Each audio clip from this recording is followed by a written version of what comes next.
میں بہک سکوں یہ مجال کیا، میرا رہنما کوئی اور ہے۔ نحمدہ ونصلی علی رسولہ النبی الکریم الامین، اما بعد فاعوذ باللہ السمیع العلیم من الشیطان الرجیم، بسم اللہ الرحمن الرحیم۔ قال اللہ تبارک و تعالی فی القرآن الحکیم، ان اللہ وملائکتہ یصلون علی النبی یا ایہا الذین آمنوا صلوا علیہ وسلموا تسلیما۔ الصلاۃ والسلام علیک یا رسول اللہ وعلی آلک واصحابک یا نبی اللہ۔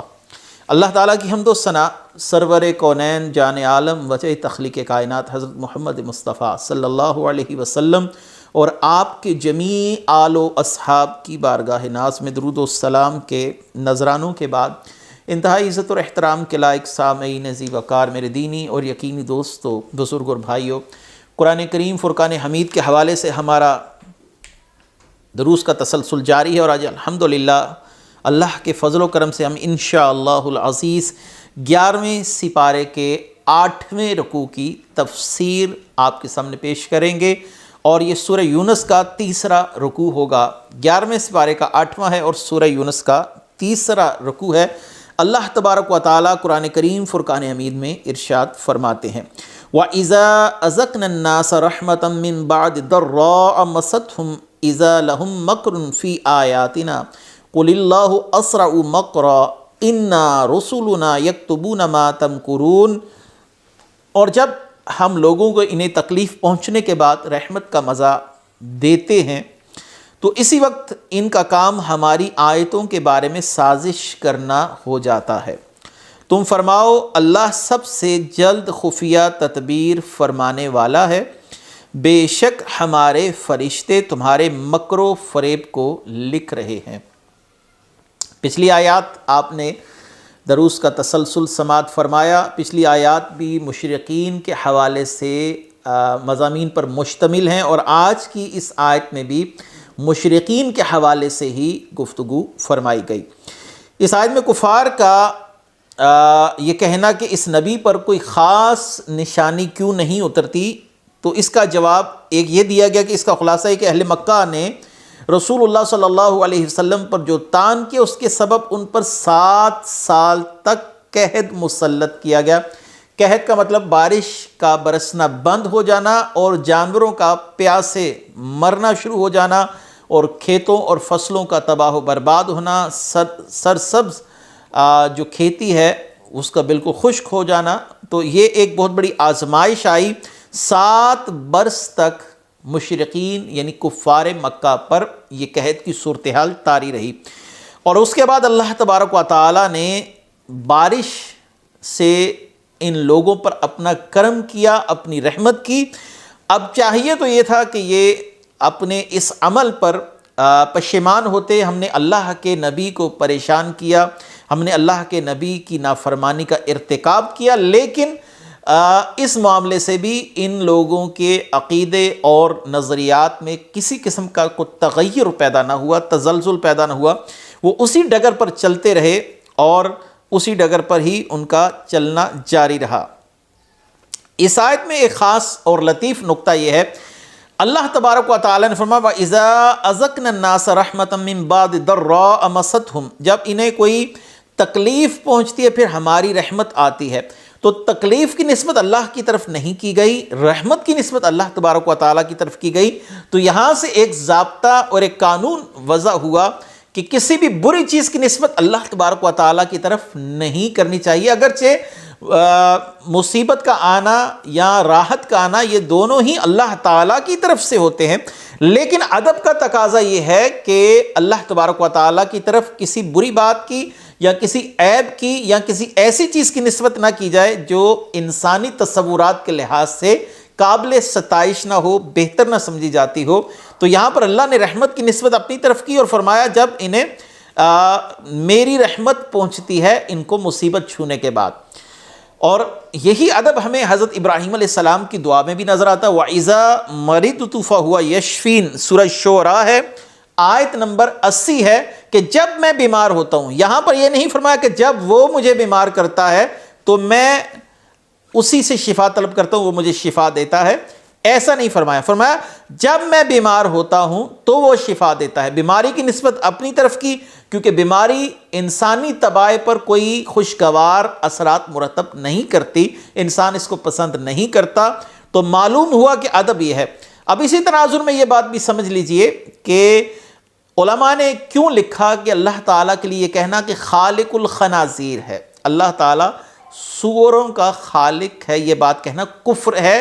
حالانکہ یہ بات حقیقت پر مبنی ہے، لیکن یہ ادب کے تقاضوں کے منافی ہے، اللہ کے شایع نشان نہیں ہے. یہ جملہ کہنا اللہ تعالیٰ کی ذات والا صفات کے شایع نشان الفاظ کا انتخاب کرنا چاہیے.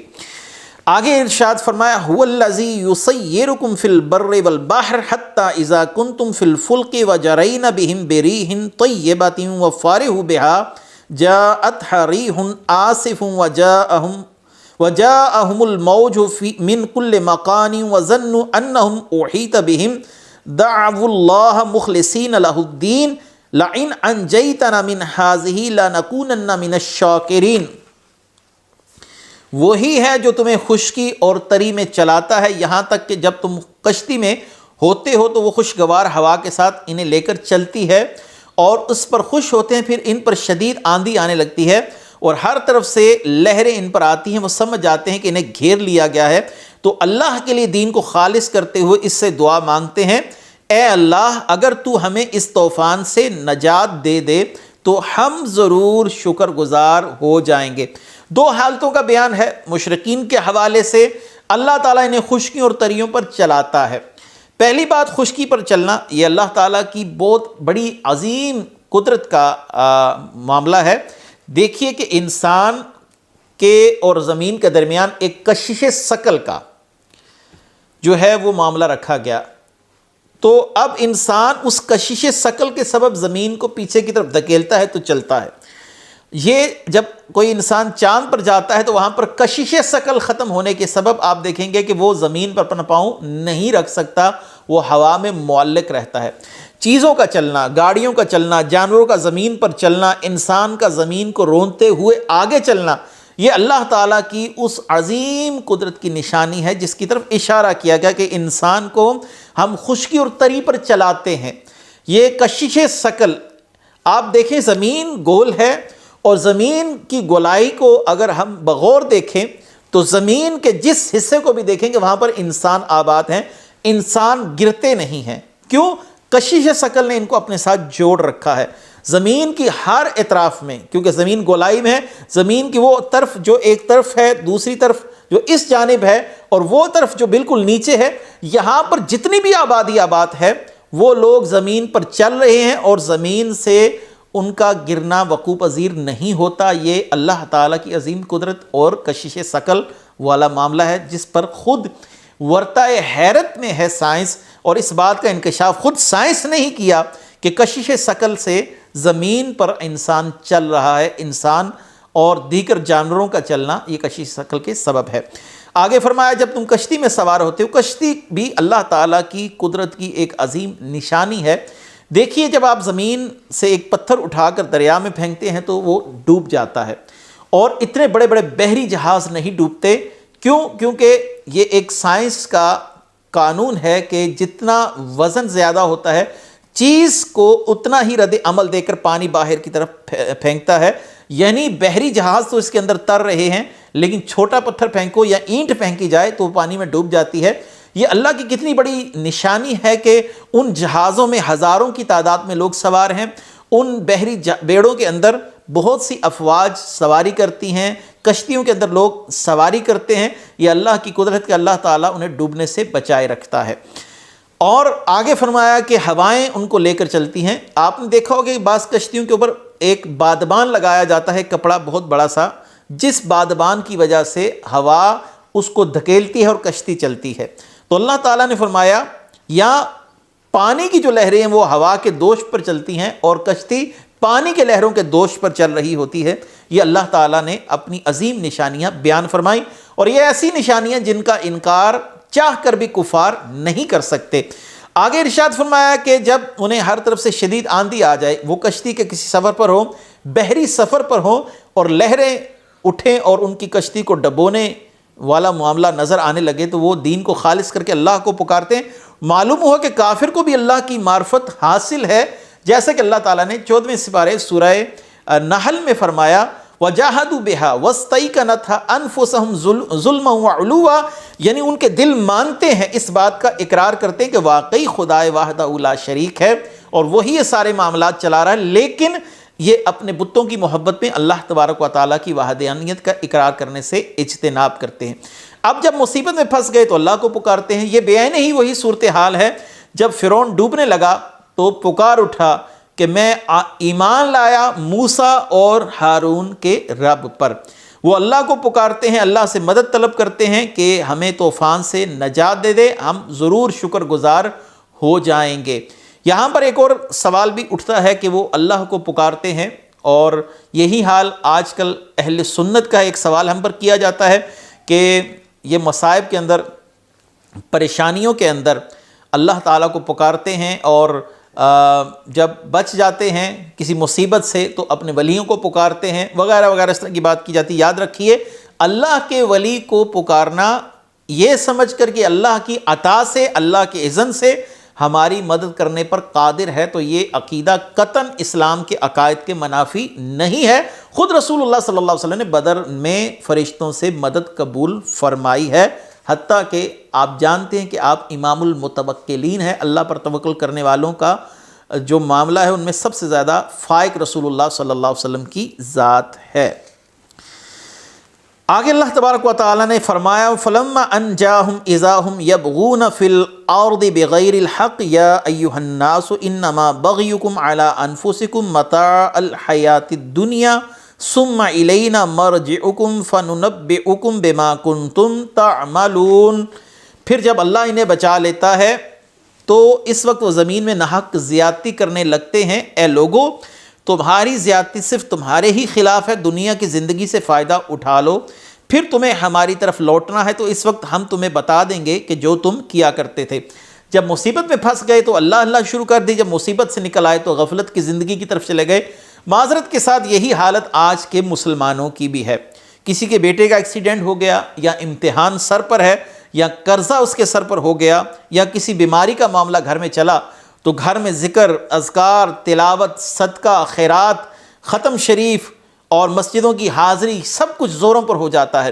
لیکن جب حالات اپنی جگہ پر آتے ہیں، نہ وہ مسجد ہے، نہ وہ ذکر، نہ وہ تلاوت، نہ قرآن، نہ وہ صدقہ، نہ وہ خیرات، نہ وہ تسبیحات، سب کچھ انسان فراموش کر دیتا ہے۔ رسول اللہ صلی اللہ علیہ وسلم نے فرمایا مومن کا حال دونوں حالوں میں بہتر سے بہتر ہے۔ کیا؟ مشکل میں اللہ تعالیٰ کی طرف سے آئی ہوئی کسی بھی آزمائش پر صبر کرتا ہے، اور راحت پر اللہ تعالیٰ کی بارگاہ میں شکر ادا کرتا ہے۔ یعنی مومن دونوں حالتوں میں اللہ سے جڑا رہتا ہے۔ یہاں پر جو کفار کا شعار بیان ہوا، کفار کی علامت بیان ہوئی کہ مصیبت پڑ گئی، اب سر پر مصیبت آ گئی، یہ جانتے ہیں کہ ہمارے بت کچھ نہیں کر سکتے، یہ پتھر کے بے جان مجسمے ہیں، تو پکارا کس کو؟ اللہ کو پکارا۔ جب اس مصیبت سے نکل آئے تو پھر اللہ تبارک و تعالیٰ کی ذات کے منکر ہو بیٹھے۔ انما مثل الحیات الدنیا کماء انزلناه من السماء فاختلط به نبات الارض مما يأكل الناس والانعام حتى اذا اخذت الارض زخرفها وزینت وظن اہلها انہم قادرون علیہا آتاها امرنا لیلا او نہارا فجعلناها حصیدا کأن لم تغن بالامس کذالک نفصل الآیات لقوم یتفکرون۔ دنیا کی مثال، زندگی کی مثال تو اس پانی جیسی ہے جسے ہم نے آسمان سے اتارا، اس کے سبب زمین سے اگنے والی چیزیں گھنی ہو کر نکلیں جن سے انسان اور جانور کھاتے ہیں، یہاں تک کہ جب زمین نے اپنی خوبصورتی پکڑ لی اور خوب آراستہ ہو گئی تو اس کے مالک یہ سمجھے کہ وہ اس فصل پر قادر ہیں، تو رات یا دن کے وقت ہمارا حکم آیا تو ہم نے اسے ایسی کٹی ہوئی کھیتی کر دیا گویا وہ کل وہاں پر موجود ہی نہ تھے۔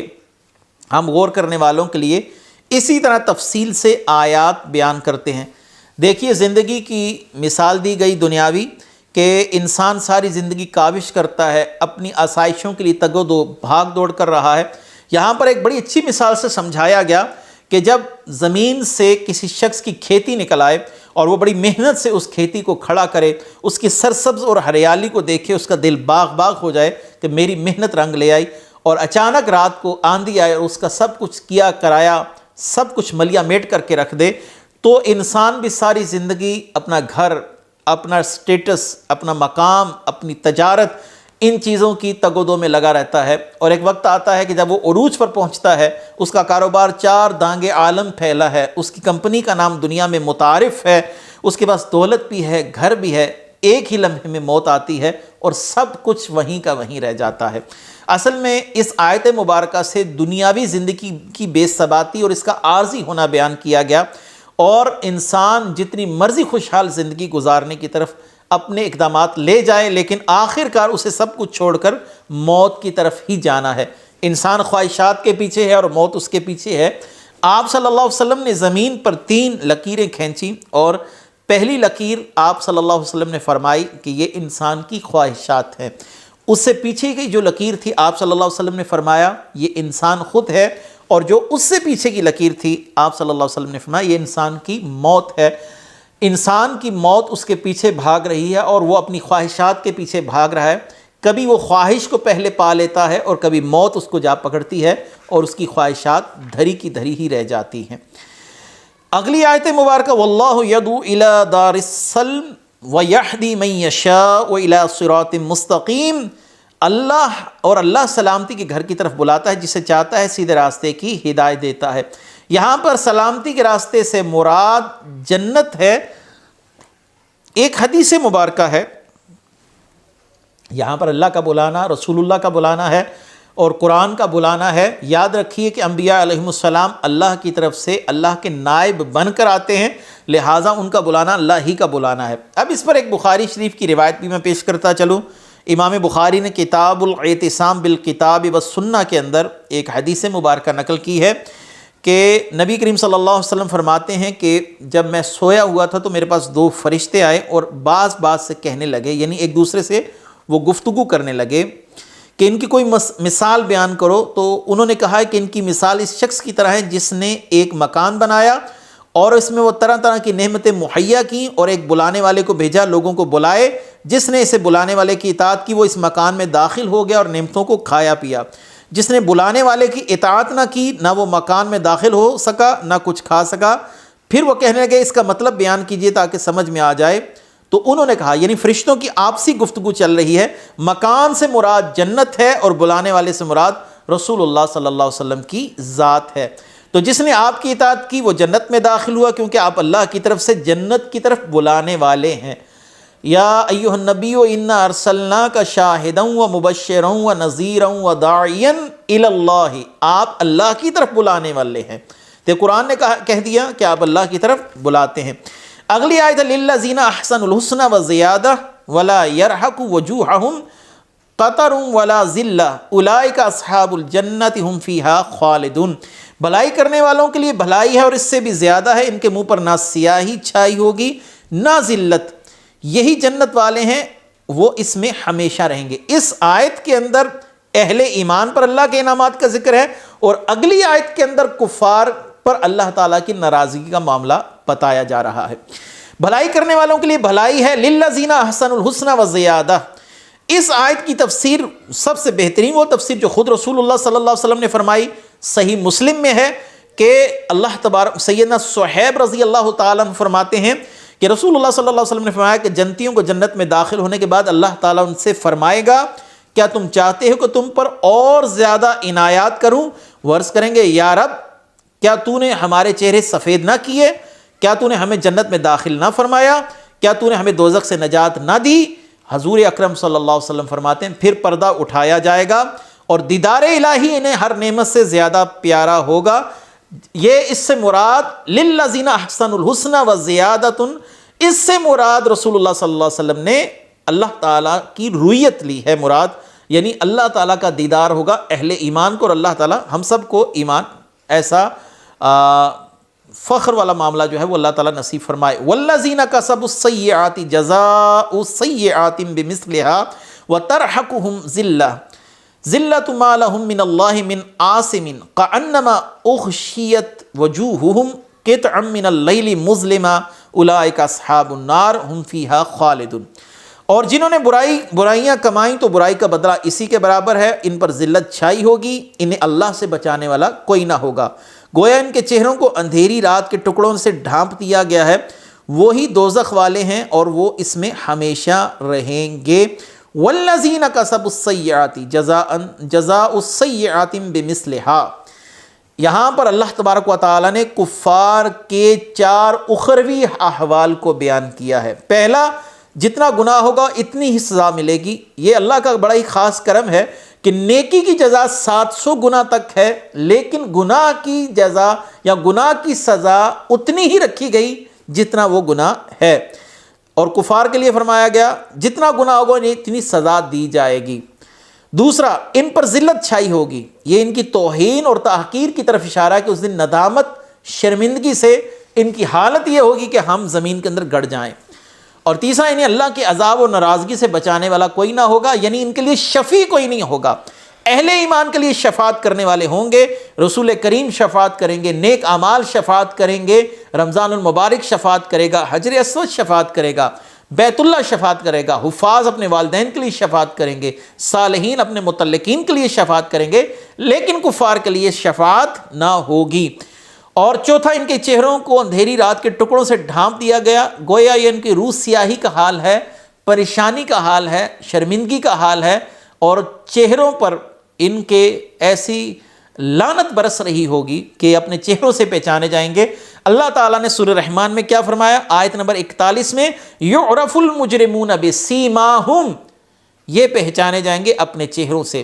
اور اہل سنت اور اہل بدعت کے اندر ایک امتیازی فرق وہ چہرے ہوگا۔ اللہ تعالیٰ نے سورہ ال عمران آیت نمبر 106 میں فرمایا، تب ید وجوہ و تسود وجوہ، اس دن کچھ چہرے روشن ہوں گے اہل ایمان کے، اور کچھ چہرے سیاہ پڑ چکے ہوں گے اہل بدعت اہل کفر کے۔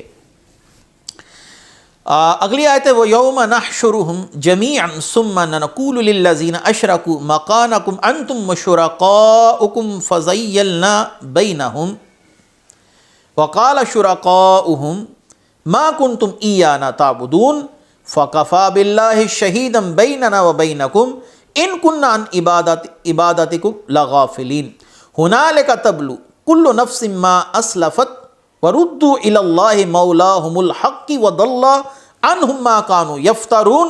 اور جس دن ہم ان سب کو اٹھائیں گے، پھر مشرکین سے فرمائیں گے تم اور تمہارے شریک اپنی جگہ ٹھہرے رہو، تو ہم انہیں مسلمانوں سے جدا کر دیں گے، اور ان کے شریک ان سے کہیں گے تم ہماری عبادت کرتے ہی نہ تھے، تو ہمارے اور تمہارے درمیان گواہی کے لیے اللہ کافی ہے، بے شک ہم تمہاری عبادت سے بے خبر تھے۔ وہاں ہر آدمی اپنے سابقہ اعمال کو جانچ لے گا، انہیں اللہ کی طرف لوٹایا جائے گا جو ان کا سچا مولا ہے، ان کے سارے گھڑے ہوئے شریک ان سے غائب ہو جائیں گے۔ قیامت کے دن ایک درجہ بندی ہے، اہل ایمان کو الگ کیا جائے گا، اہل بدعات، اہل کفر، اہل شرک کو الگ کر دیا جائے گا، مجرمین الگ کیے جائیں گے۔ اب اللہ تبارک و تعالیٰ ان بتوں کو بولنے کی قوت اور صلاحیت عطا فرمائیں گے۔ وہ بت بول کر کہیں گے، ما کنتم ایانا تعبدون، تم ہماری پرستش نہیں کرتے تھے۔ وہ تمہاری خواہش نفس تھی جس نے تمہارے اندر ایک داعیہ پیدا کیا بتوں کی پرستش کا۔ بتوں نے نہ تمہیں دعوت دی، نہ تم بتوں کی پرستش کر رہے تھے، اصل میں تم اپنی خواہش نفس کی پیروی کر رہے تھے کہ تم ہماری پرستش نہیں کر رہے تھے۔ اور بتوں کو بولنے کی قوت اور جو اللہ تبارک و تعالیٰ صلاحیت عطا فرمائے گا، اس کا ذکر آگے چل کر سورہ حامیم السجدہ میں بھی ہے۔ بہت سے لوگ ان آیات کا مصداق انبیاء اور اولیاء کو قرار دیتے ہیں۔ ہم اللہ تعالیٰ کی پناہ چاہتے ہیں کہ ہم آیات کو ان کے اصل معنی سے انحراف کر کر استعمال کریں اور ان کو منطبق کریں اہل ایمان کے اوپر۔ یہ آیات مشرکین کے لیے ہیں اور مشرکین ہی اس کا مصداق ہیں۔ تو وہ کیا کہیں گے، ان کننا عن عبادتکم لغافلین، ہم تمہاری عبادت سے غافل تھے، کیونکہ ان میں شعور تھا ہی نہیں۔ یہ ان کی حسرت میں مزید اضافہ کرے گا۔ ہم تو ان کو صاحبان شعور سمجھ کے پکارتے رہے، ہماری پکار سن رہے ہیں۔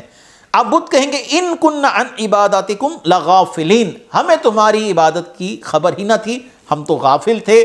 یہ بات سن کر ان کی رہی سہی جو امید ہے وہ بھی ٹوٹ جائے گی کہ بت تو بے جان تھے، آج اللہ تعالیٰ نے ان سے بلوا لیا۔ ہنالک تبلو کل نفس ما اسلفت وردوا الی اللہ مولاہم الحق وضل عنہم ما کانوا یفترون، اور ہر آدمی اپنے سابقہ اعمال کو جانچ لے گا، انہیں اللہ کی طرف لوٹایا جائے گا، ہر شخص کے ہاتھ میں اس کا نامہ اعمال دیا جائے گا، اور جو ان کا سچا مولا ان کے سامنے کھڑے ہوئے شریک ان سے غائب ہو جائیں گے۔ غائب ہو جائیں سے مراد کیا ہے؟